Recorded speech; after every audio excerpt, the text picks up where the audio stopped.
It's Wednesday of the third week of the New Testament by Pentecost Reading Challenge. We just celebrated a very unusual Easter Sunday. Our world is disrupted.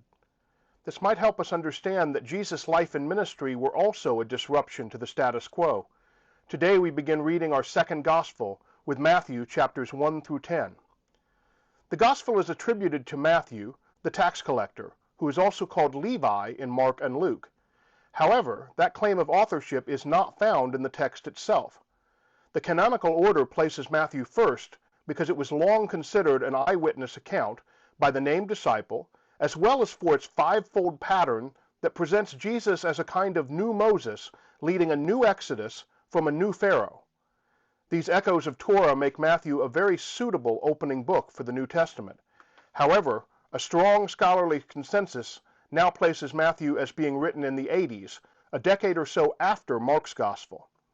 We do not know for sure where this Gospel was written, but Matthew's community appears to have been predominantly Jewish, with perhaps a few Gentiles, and is caught up in the divisiveness and struggle for identity within Judaism in the decades after the destruction of the temple.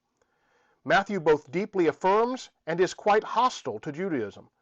As more and more Gentiles became Christ followers, this new sect looked less and less Jewish to other Jewish traditions and was increasingly ostracized. This does not excuse some of Matthew's invective against non-Christ following Jews, but it does contextualize it. Some key insights to look for. It's clear from linguistic study that Matthew and Luke used Mark as a source document, expanding on the earlier text framework and timeline by introducing their own particular theological insights and arguments. Matthew uses about 600 of Mark's 678 verses. To Mark's base, this author adds a birth narrative and about 400 verses of Jesus' teaching, including commissioning the disciples in a post-resurrection appearance. About 200 of these added verses are also shared with Luke, which has led scholars to suggest a second shared source that we do not have a copy of, but which is referred to as Q, from the German word Quell for source. Unique to Matthew are parts of the Sermon on the Mount and that setting, and parables like the weeds, hidden treasure, pearl of great value, unmerciful servant, and workers in the vineyard. The Gospel opens with a genealogy, stylistically going back to Abraham. We often want to skip over such lists, but note the quite unusual inclusion of women. 4 Old Testament women, Tamar, Rahab, Ruth, and the wife of Uriah, are named. All were outsiders and caught up in scandal. We could easily do a whole study just on their remarkable lives. See Genesis 38, Joshua 2, the book of Ruth, and 2 Samuel 11 for their stories. Notice how Matthew calls specific attention to them, and in so doing is already making a claim about God and how God operates in unexpected ways.